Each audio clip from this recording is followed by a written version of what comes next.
Hello friends. Today I'll tell you what you need to pay attention to after receiving your residence permit. First, have you gotten yourself this wonderful little booklet? This is the work booklet or labor book. Essentially it's your right to a pension.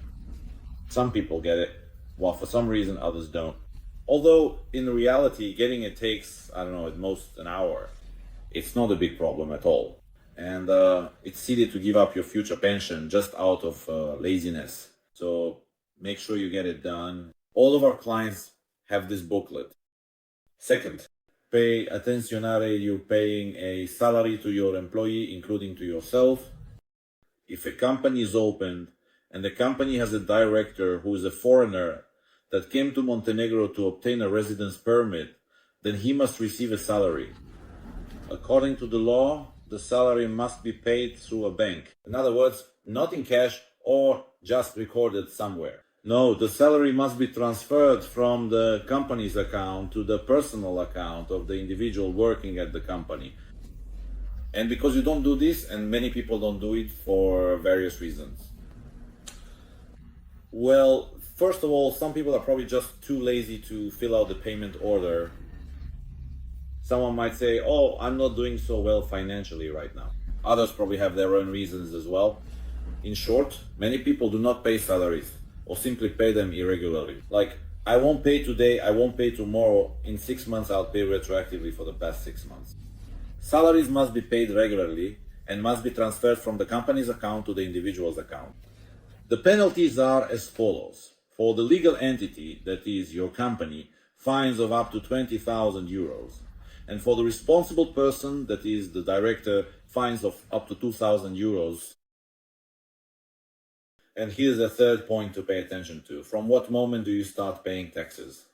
Not everyone knows that taxes must be paid from the moment the company is established. Not from the moment you receive your residence permit, but from the moment the company is opened. Some people think this is illogical. Honestly, I'm not at all a philosopher or a theorist. I'm just told by the authorities that's how it has to be. That's what I do. And that's what I tell everyone. At the same time, when I say that taxes must be paid from the moment the company is opened, for some reason, people often start arguing with me. Why argue with me? I don't know. I'm just repeating what the officials say. Why doesn't everyone know this? The thing is, the tax authorities in Montenegro are just too lenient. In my opinion, it even borders on indifference. For example, in Russia, if you fail to submit some report or don't pay even 10 kopecks in taxes, your account gets blocked the very next day. You rush to the tax office and end up paying fines for the responsible person, the director, and the accountant. After that, you pay all the taxes and only then do they unblock your account. Here, there's nothing like that. There are some people who haven't paid taxes for 3 years and nothing happens to them. But of course, it's clear that this won't last forever and it's better not to do that.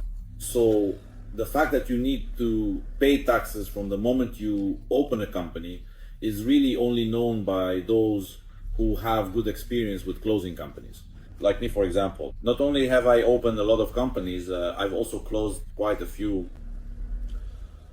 So when you go and submit documents to close a company at the central registry, they start checking the company's debts. Well, not for all companies, but selectively. Let's say about 50-50. They'll check one company, skip the next, but often they do check. And if the company hasn't been paying taxes since it was founded, they'll refuse to close it. That's why, accordingly, those who have experienced a good amount of experience, not just someone who's closed one company in their life, but real experience closing companies know that taxes are paid from the moment the company is opened. Those who don't have this kind of experience might not even know about it because the tax authorities don't punish anyone for not doing this. Well, at least for now they don't. So basically these are the 3 points I wanted to draw your attention to. First, check if you have a Ratna book. If you don't have it, be sure to get one. Second, check whether you've been paying taxes since the company was established. And third, check whether you're paying a salary from the company's account to the director's account. Goodbye, everyone.